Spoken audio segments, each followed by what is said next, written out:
So hi everyone, it's me again. Let's listen to this piece of music.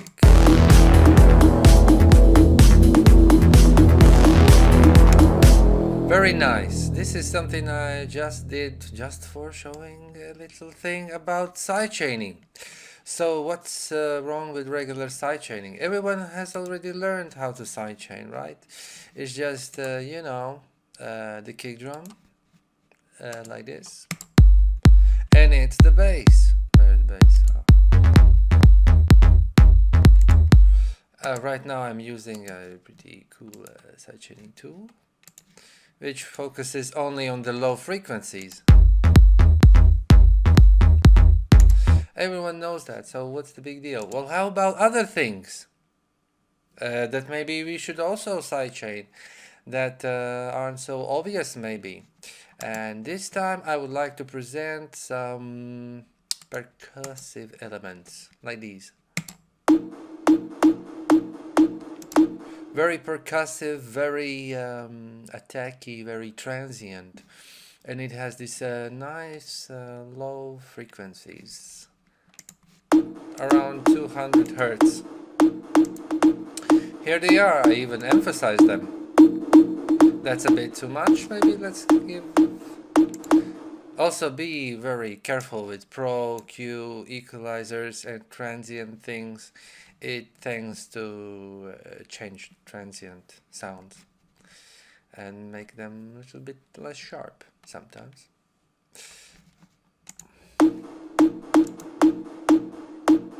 Everything sounds really good, very fat, but what happens if we add these pads?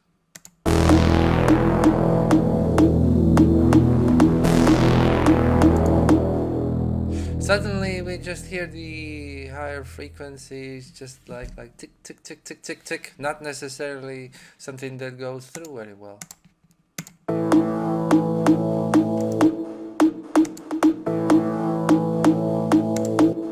So this is a place where we could use some sidechaining, and maybe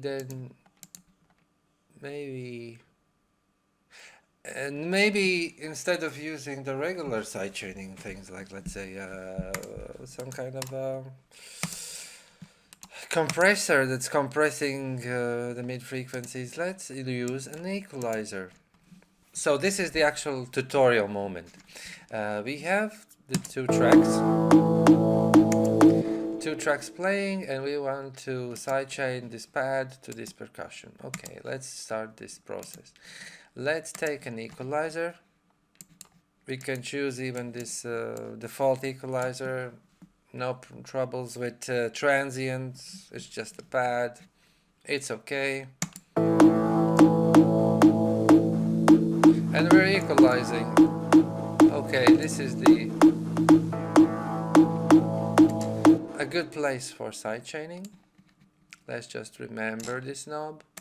And then on this side we need something that will send a signal from percussion part. So this is the percussion, and it's sending signal using peak controller. Fruity peak controller has two modes, peak and LFO. We will use peak, and it will send the signal, and just it's like a, I don't know, automation data or whatever. And the main thing is to set up the level. For us we need the maximum, and the tension kind of gives additional volume for these peaks. We just want just the attack, just the body of this percussion, and that's it. So it's all good. How about this sound? What we need to do with it, we need to, whoops, not the right one. Okay, here we are. So let's link this to the peak controller. Let's choose it. It's going to be our peak controller from percussion channel. The peak, okay, it's selected. But now look at the graph. It goes like this, which means we actually need to inverse it. So we would go down, from up to down. And right now by default it will basically add volume and then subtract it. which we don't need. We want it to move from the middle down. Okay, so let's, instead of 1, let's put 0.5. Okay, apply. Okay, it moves. Very good.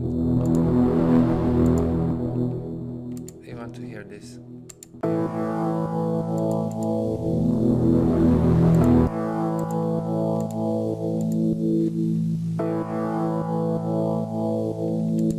Now the problem with things like Fruity Parametric EQ is that it actually creates frequencies from the movement itself, right? If you have ever played around with a filter, let's take this thing. You can hear that it actually created low frequencies, and that's maybe not necessarily super wanted property, but for demo purposes and for this sound, it actually sounds okay. It's not a big deal. Maybe it's something that kind of makes the sound even fatter. Maybe it's even better. I don't know. Depends on your view. How do you like it? So it's all good. So far, so good.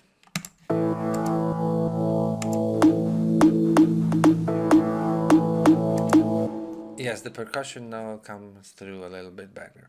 Of course, this is not a thing that I would maybe use on this example particularly, even this method.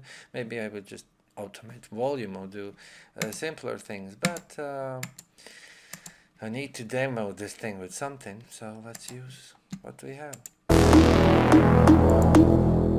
Yeah, we could do the same here as well.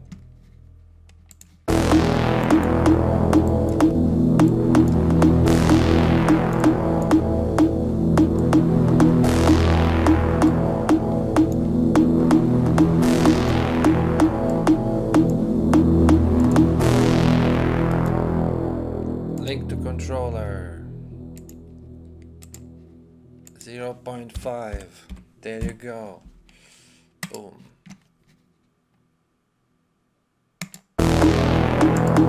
Oops. Sometimes I forget to link it to the actual peak.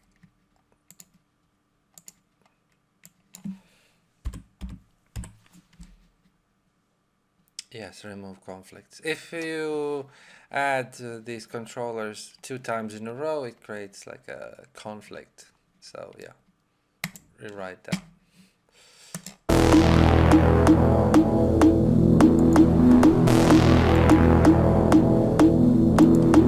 And I would do the same even for this one. But you already got it.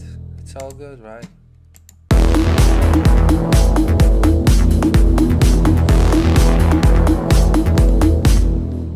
And one more thing that actually can help you monitor these frequency clashes is to just separate them in your master, these frequencies.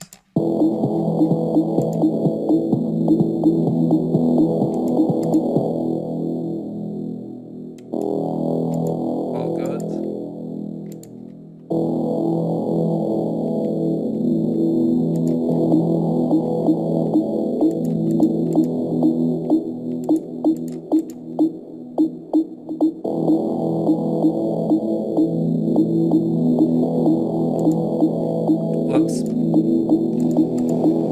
So yeah, it sounds good. It does what it's supposed to do.